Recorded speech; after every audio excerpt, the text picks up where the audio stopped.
Hey, this is Brian from DisableMyCable.com, and today I'll be giving you my review of Verizon's 5G home internet service so you can see if it's right for you. Verizon 5G is a wireless home internet service that you get from your nearest cell tower. It's almost like using a cell phone as a hotspot and getting your home internet through that, except with unlimited data. Now, if that sounds a little bit disconcerting to you, it did to me too. Your reception on a cell phone isn't always the best. Well, Verizon only offers this service in areas with good 5G coverage.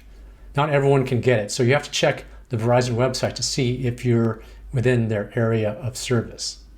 They also limit the number of customers so they don't overwhelm any particular cell tower. I've been using it for over a month now, and I haven't had any service interruptions or slowdowns. And just to be clear, Verizon 5G is different than Verizon Fios. Fios brings you internet through a fiber optic cable. Now, I'm actually a big fan of fiber, but they don't have it available in my area, so 5G is the next best thing for me. Now let's talk about how much money you can save. I was paying $80 a month for internet access from my cable provider. With 5G, I'm paying $50 a month for a savings of $360 a year, which is not bad. And Verizon does offer a price guarantee of varying lengths depending on the promotion. It's usually like a 2-year price guarantee, but sometimes it's more. So let's say you have a 3-year price guarantee. That's over $1,000 that you're going to save over that 3 years compared to cable, which is awesome. And just to be clear, this is not a paid promotion. I paid for this service myself, and I'm using it myself for my home internet. And you'll see there's one part of the service that I actually really hate. So there's no way they would pay me for this type of review. So stay tuned to hear that. First, let's talk about the sign up and installation process though. The sign up process was really easy on Verizon's website. I signed up, I didn't have to pay anything up front. In a couple days, I received my Verizon Home Internet Gateway. Now, the setup was ridiculously easy. I'm telling you, it was plug and play. I connected power. I waited a few minutes for the unit to boot up and configure. Then I plugged in an Ethernet cable like this and connected it to my computer and my gateway, and I set up Wi-Fi that way. Now, you can also set up Wi-Fi through a Wi-Fi connection using the password printed on your box. But I like to do it through a cable. Just a tip, when you do set up your Wi-Fi, use the same Wi-Fi network name and password as your old Wi-Fi network. That way you won't have to reset up all your passwords. So of course, the first thing I did was check my download speed, and I was getting a full 300 megabits per second. Now, since then, in the month since then, it's kind of stabilized between 220 to 260 megabits per second, but that's still way faster than the 90 megabits per second that I was getting with cable. And my cable service had seemed to be degrading over time. I think it's because of the quality, the poor quality of the cables in my home. So it was a huge speed improvement for me, which is awesome. My upload speed was around 20 megabits per second. Now, of course, your mileage may vary depending on how far the cell tower is from your home, where you put the gateway in your home, and so forth. I've seen people online getting, saying that they're getting the full 300 megabits per second, others not as much. I'm really happy with over 200, just because it was so much better than what I was getting before, and it's plenty to do anything I need to do, streaming, whatever, it's great. So let's talk about the hardware. The unit does have a built-in Wi-Fi router, which I mentioned, and I actually didn't expect it to. I thought I would just have to use my own.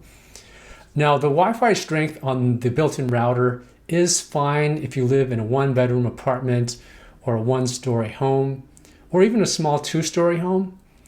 Anything bigger than that, you probably want to attach your own Wi-Fi router. I actually used it in my condo, which is 2 stories plus a garage on the bottom floor below that, so it's actually kind of like 3 stories. And it was actually working great for a while. And then one day, all of my Ring cameras stopped working because of weak Wi-Fi. So I turned off the Wi-Fi in the box and used my own old Netgear Wi-Fi router. Now, I don't really count that against Verizon because you can't expect the Wi-Fi out of this little box to have the same strength as a dedicated Netgear router with 3 external antennas. It's just not going to happen. It wasn't designed to do that. So the Wi-Fi in the box is great for most people, for small homes. It's not going to work if you have a mansion or you live in like a 3-story house or something like that. So I think it's actually good enough for a lot of people. And I really like how it has 2 Ethernet ports. So you can connect one to maybe your computer and the other one to maybe your Roku or your TV or something like that. The documentation is pretty bad. It doesn't really come with a manual in the box. So I've actually included a link to the manual in my article, my blog post about this. But overall, I really like the hardware and I like the look of the white cube. It doesn't bother me on my desk. I actually kind of think it looks cool. So I like that part of it.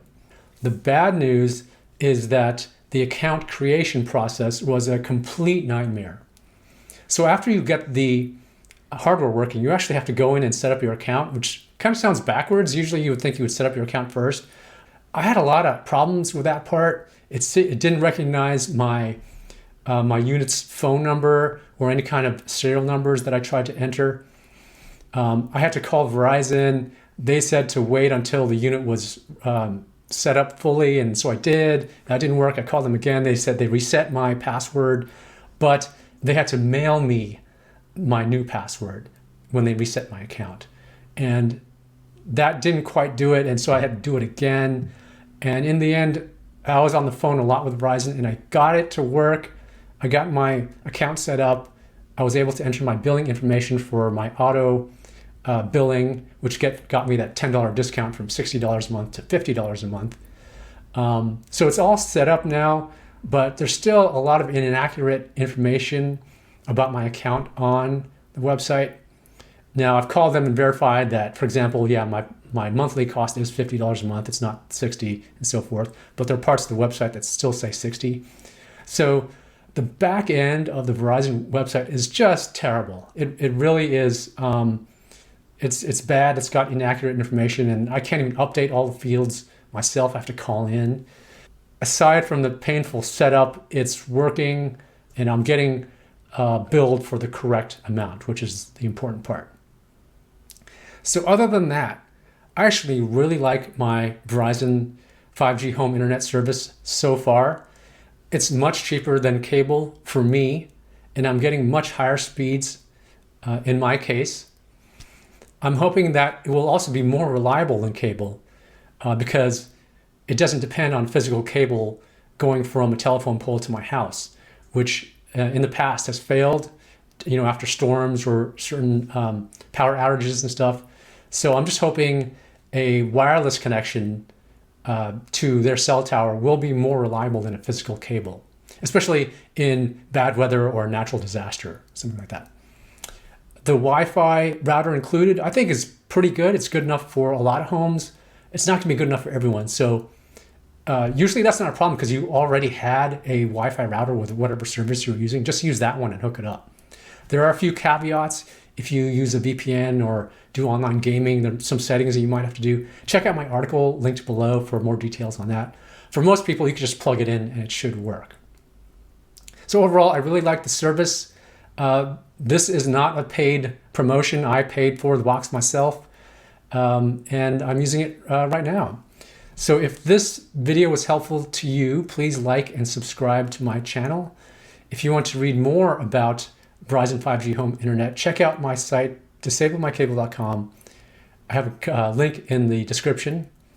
And if you have any questions about Verizon 5G home internet, please leave a comment below and I will check my comments and answer them. Thanks a lot.